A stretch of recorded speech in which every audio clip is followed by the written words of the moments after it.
My intention to take a nap kind of went kaflooey. So I thought, why not just sit up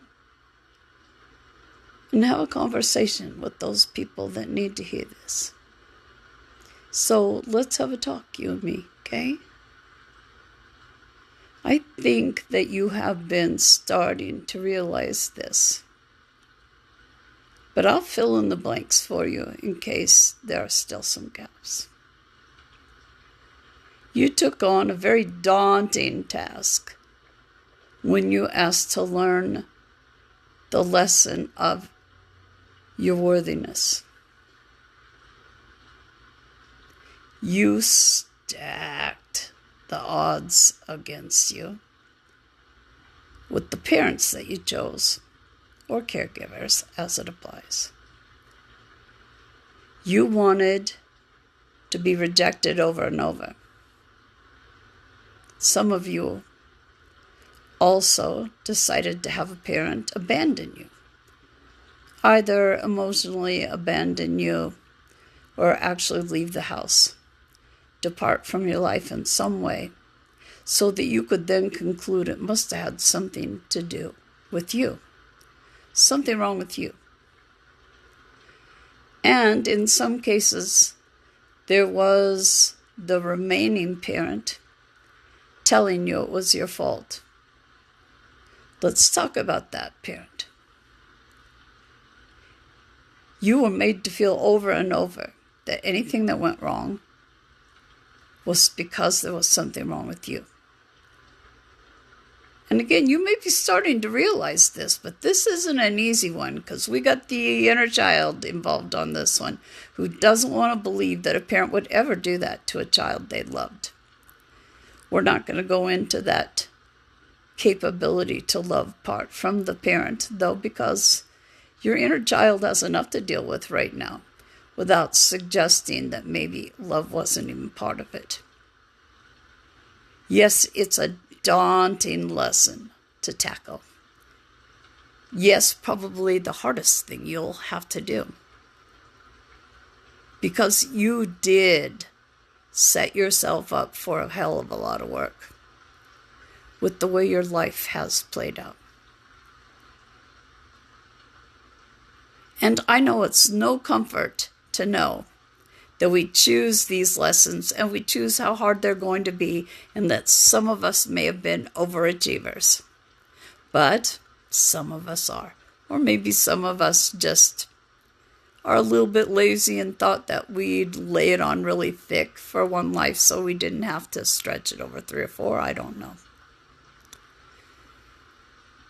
But what I want to tell you is that it is possible, by being kind to your inner child, to get past this feeling that has been yours for so long. Kind of like a recovering alcoholic or addict. What would it be, though?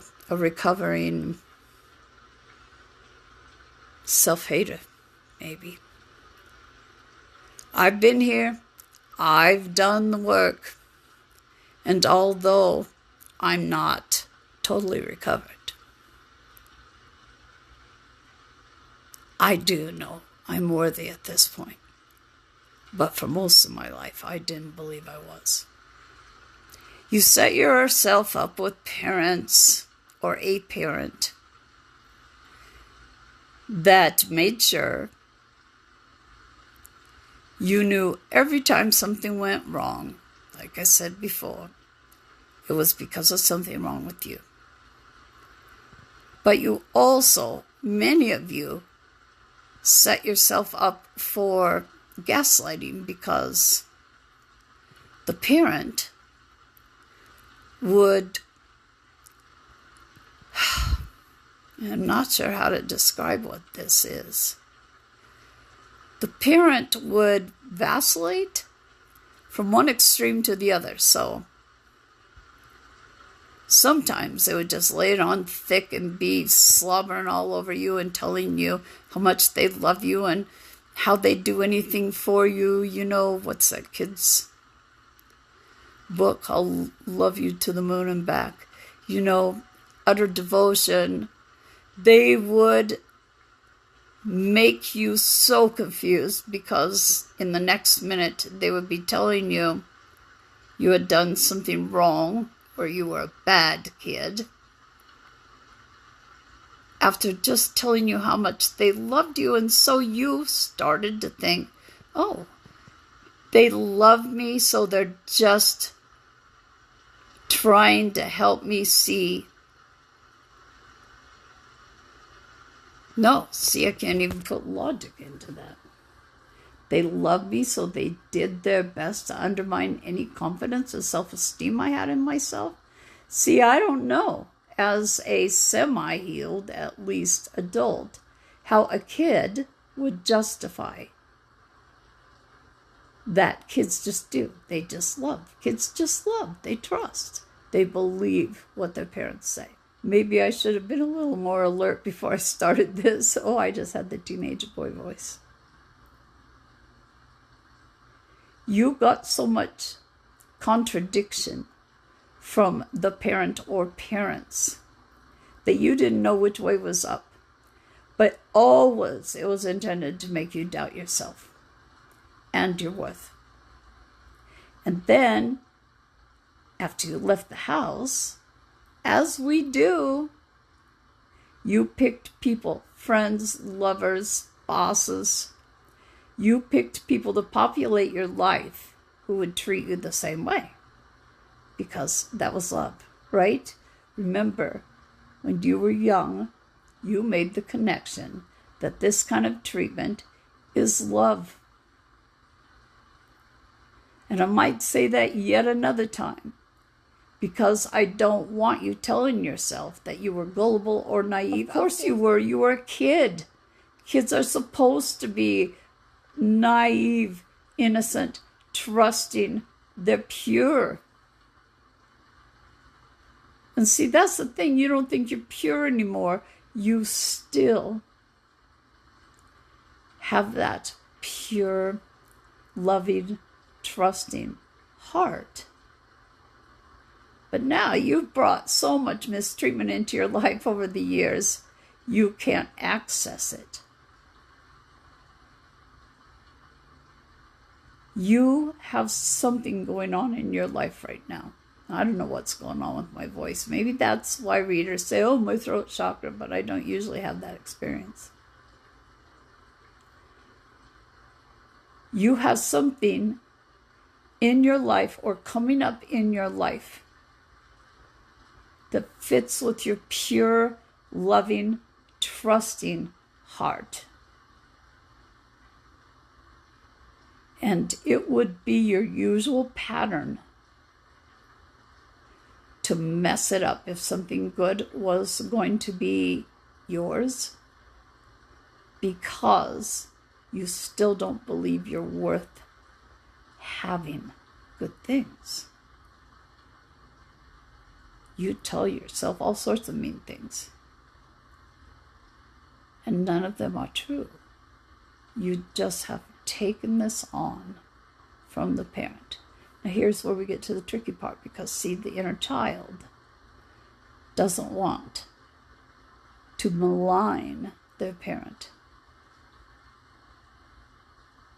Chances are, if that parent is still in their life, they are still confusing, criticizing in one moment and just gushing about how much they love you in the next. We're not going to discuss the issues with your parent or your caregiver.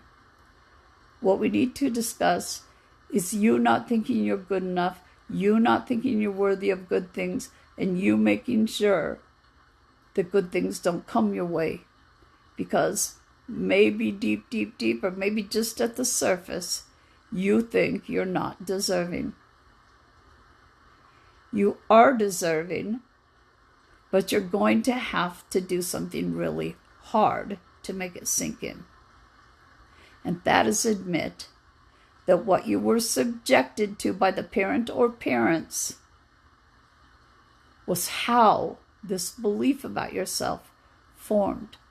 You don't even have to go to judging them. Oh, that wasn't a nice thing to do.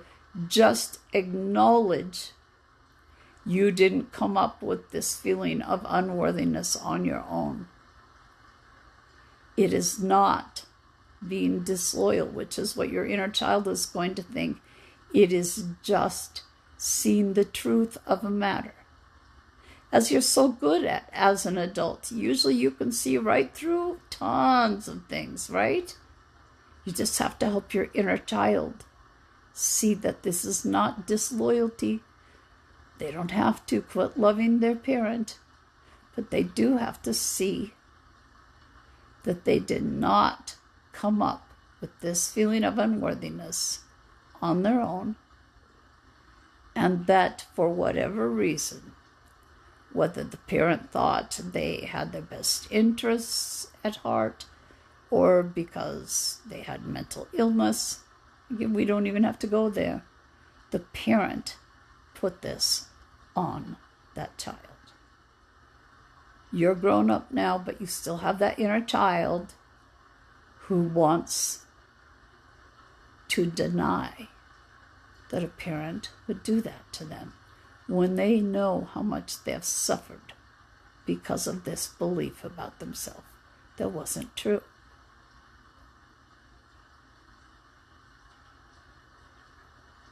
When this opportunity comes your way, don't sabotage it, please. Because whatever this is, and it'll be different for whoever is watching this, it is meant to help you see yourself in a new light, a new positive light, in the truth. So even though you're working on your sense of worthiness, make a mental note of this, please. That whatever this really good thing is, it's there for a reason, because you are worthy and because it will help you see and accept that you are worthy. I've had hardcore experiences, same as you. And I had to work really hard at getting over seeing myself as a piece of shit. But I have accomplished it in large part. And you can too. If you are under the impression that you have to earn love still, because that's something most of us do too, it's time to understand that if you are having to earn it, it's not valid. If you are thinking you have to have $1 million to impress people, you're buying their admiration. You want people that will see your worth as that big, pure, beautiful heart of yours. The way you are a good person who's made some mistakes, yes, but don't we all? You want people to admire you for who you are, not for what you accomplish, not for what you have. You are worthy. You are more than enough. If you think you need to forgive yourself for something, forgive yourself for accepting what other people told you as the truth. But please remind yourself, this all started when you were very, very young and just continued as part of who you were to your knowledge. You wouldn't yell at a little kid for believing their parent. You would have to be gentle with them to help them understand they shouldn't believe their parent. And you need to be gentle with yourself also.